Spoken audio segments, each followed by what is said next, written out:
भूर्भुवः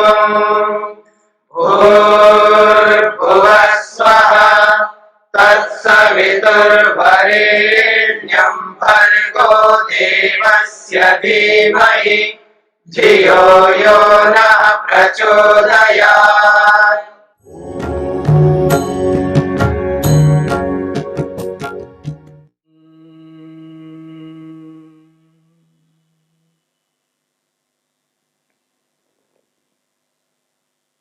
समाधि पाद के 32वें सूत्र में विक्षेपों को, बाधकों को, विघ्नों को रोकने का उपाय बताया। तत्प्रतिषेधार्थम एक तत्व अभ्यास।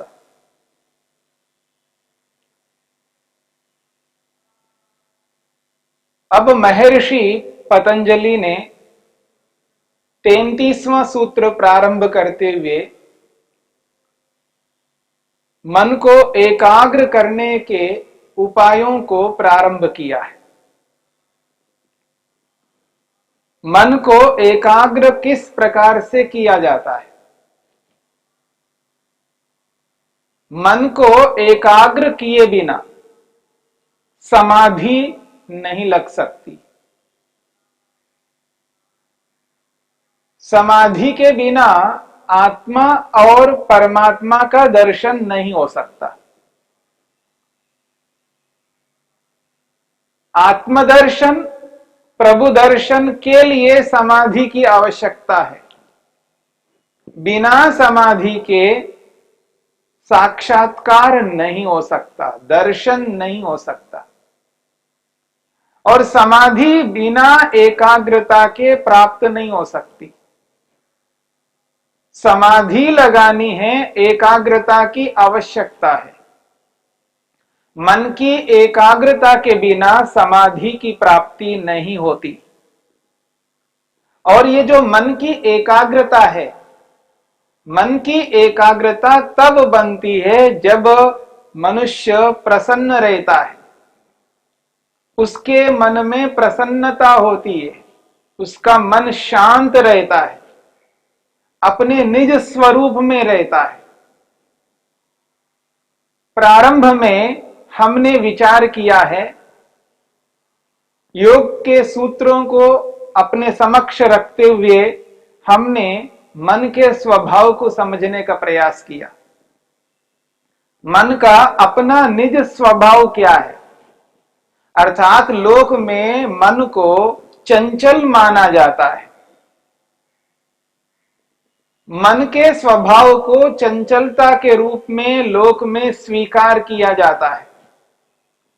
जिस किसी भी व्यक्ति से पूछो तो वह यही कहता है, मन बड़ा चंचल है, मन का स्वभाव चंचल है। परंतु महर्षि पतंजलि, महर्षि वेदव्यास ये कहना चाहते हैं कि मन का स्वभाव चंचल नहीं है, मन का स्वभाव शांत है। मन की शांत अवस्था में एकाग्र होता है व्यक्ति। जब व्यक्ति एकाग्र होता है तो समझना है उसकी जो मन की स्थिति है वो शांत स्थिति है। मन शांत है तभी व्यक्ति एकाग्र हो पा रहा है। मन में चंचलता है तो एकाग्र नहीं हो सकता। अथवा यूं कहूं, मन में जब रजोगुण उभरा हुआ रहता है तो व्यक्ति चंचल होता है। चंचल अवस्था में मन एकाग्र नहीं हो सकता। यदि मन में तमोगुण है तो भी मन एकाग्र नहीं हो सकता। उसको एहसास ही नहीं होगा कि मैं कर क्या रहा हूं। जिस प्रकार की अनुभूति, जिस प्रकार की सूझबूझ उसके अंदर होना चाहिए, जिस प्रकार से व्यक्ति को सावधान होना चाहिए, उसको यह बोध होना चाहिए मैं कर क्या रहा हूं, यह स्थिति तमोगुण की स्थिति में संभव नहीं है। रजोगुण की स्थिति में, मन में जब रजोगुण उभरा हुआ रहता है तो व्यक्ति अपने क्रियाकलापों को शीघ्रता से करता है, उसके मन में जोश होता है, होश नहीं रहता है, उसके मन में तीव्रता रहती है, विचारों का तारतम्य निरंतर चलता रहता है, एक विषय पर अपने मन को टिका नहीं पाता है।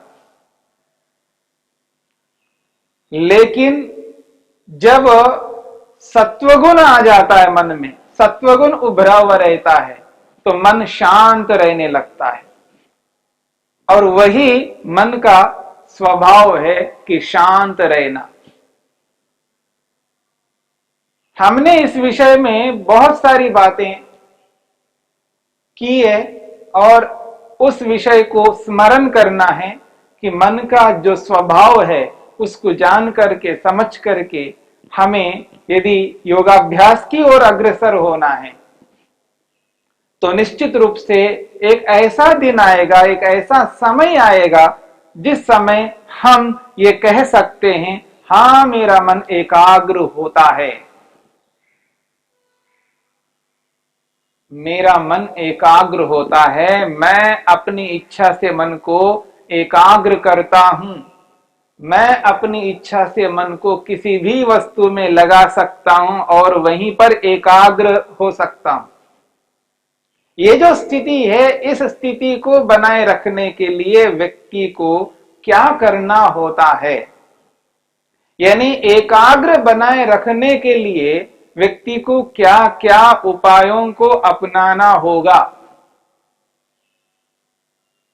इस बात को लेकर के महर्षि पतंजलि यहां पर प्रसंग प्रारंभ करते हैं 33वें सूत्र से।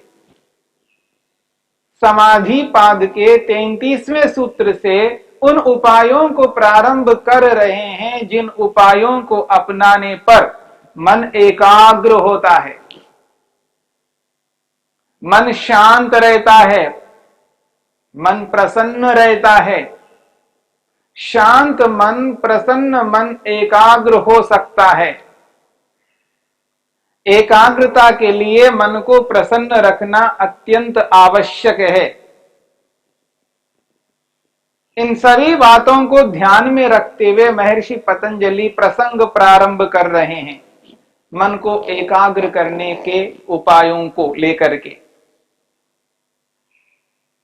और 33वें सूत्र में उन महत्वपूर्ण उपायों की चर्चा वे करते हैं जिन उपायों को अपनाना प्रत्येक मनुष्य के लिए अनिवार्य है, आवश्यक है।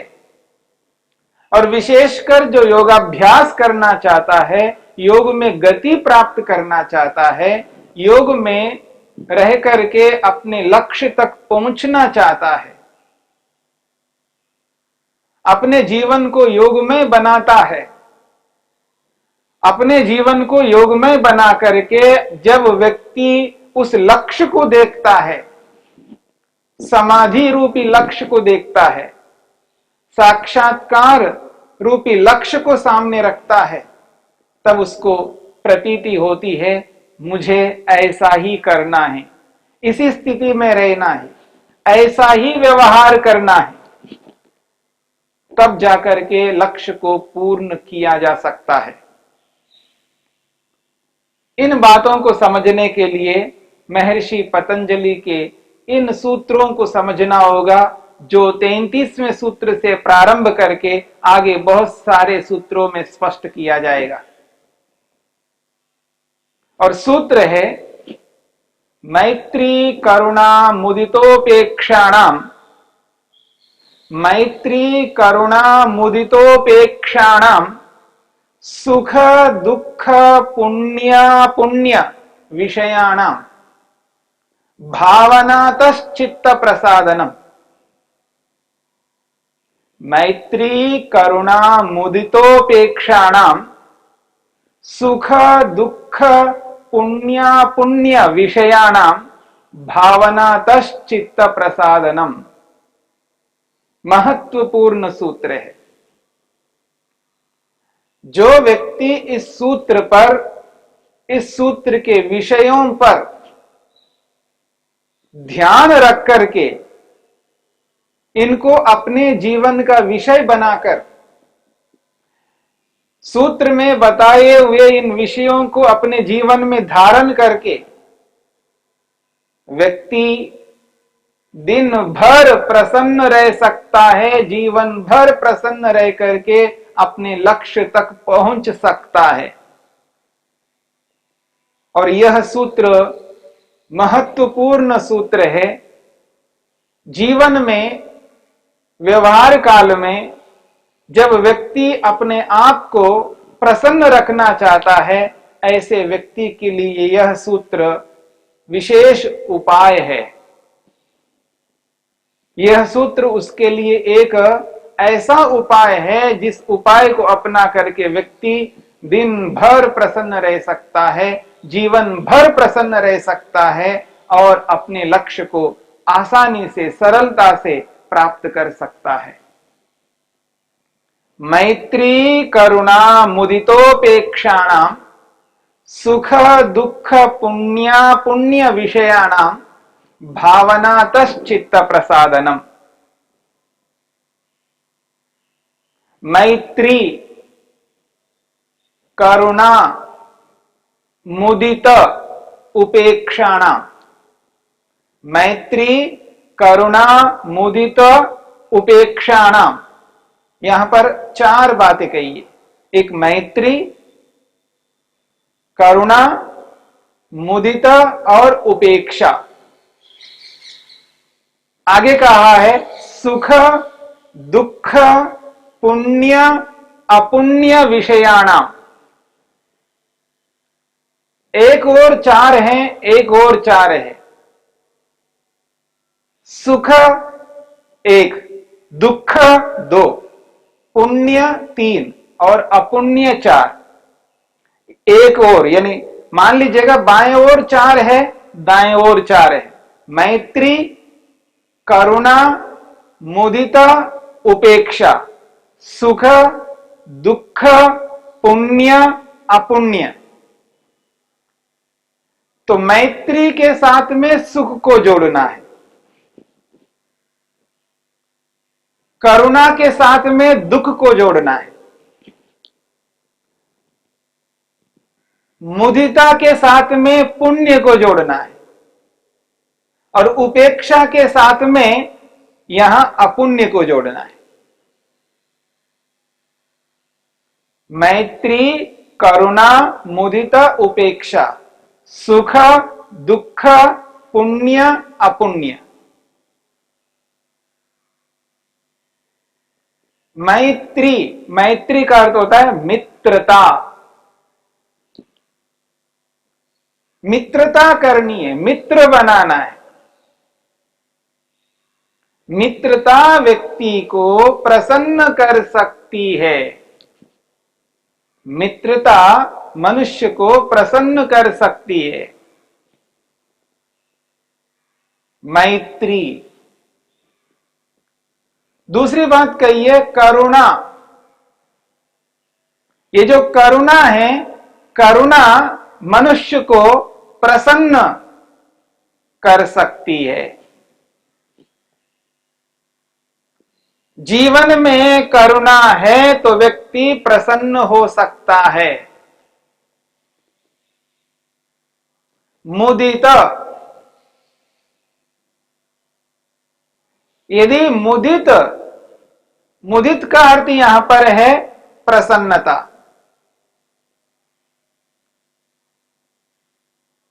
यानी किसी को देख करके प्रसन्न होना, किसी को देख करके प्रसन्न होना, इससे भी व्यक्ति मन को एकाग्र कर सकता है। और उपेक्षा, कुछ ऐसे तत्व हैं संसार में, यानी कुछ ऐसे प्राणी हैं, कुछ ऐसे व्यक्ति हैं जिनके प्रति उपेक्षा रखनी होती है। उनकी ओर उस रूप में ध्यान नहीं देना होता है। सामान्य व्यवहार तो सबके साथ किया जाता है, पर उन लोगों के साथ में विशेष व्यवहार नहीं किया जाता है, उसको कहते हैं उपेक्षा। सामान्य व्यवहार करते हुए विशेष व्यवहार से बचे रहना, यह है उपेक्षा। मैत्री करुणा मुदिता उपेक्षा, सुख दुख पुण्य अपुण्य। मैत्री सुख के साथ जोड़ दीजिएगा, करुणा दुख के साथ जोड़ दीजिएगा, मुदिता पुण्य के साथ जोड़ दिएगा, उपेक्षा अपुण्य के साथ जोड़ दीजिएगा। तो यहां पर सुख के साथ जो मैत्री को जोड़ा है, अर्थात दुनिया में 4 प्रकार के लोग होते हैं, यानी 4 प्रकार के वर्ग दुनिया में रहते हैं। पूरी दुनिया को 4 प्रकार के वर्गों में बांट सकते हैं। एक ऐसा वर्ग है जो सुखी है, दूसरा एक ऐसा वर्ग है जो दुखी है,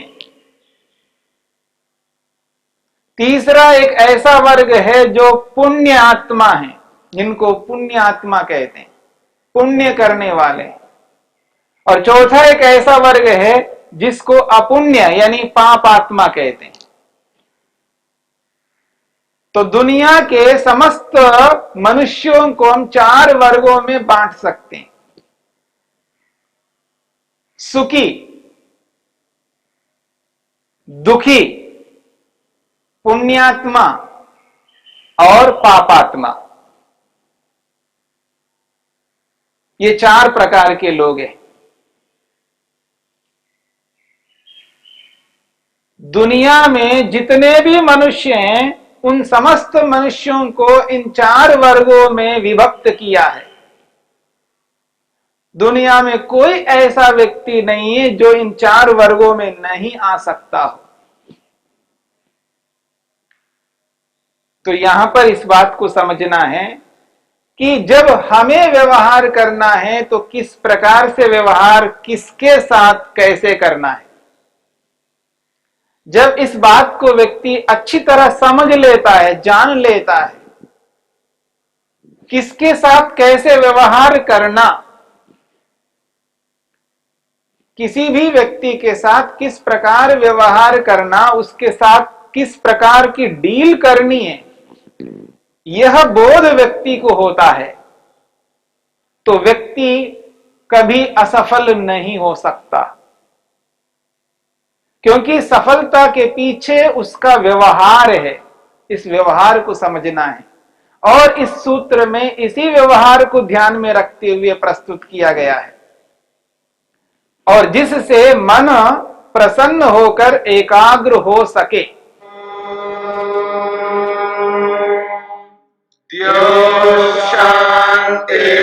शांतिरंतरिक्षं शांति पृथिवी शांतिरापः शांतिरोषधयः शांतिः वनस्पतयः शांतिर्विश्वे देवाः शांतिर्ब्रह्म शांति सर्वं शांति शांतिरेव शांति क्षमा शांतिरेधि। ओम शांति शांति शांति।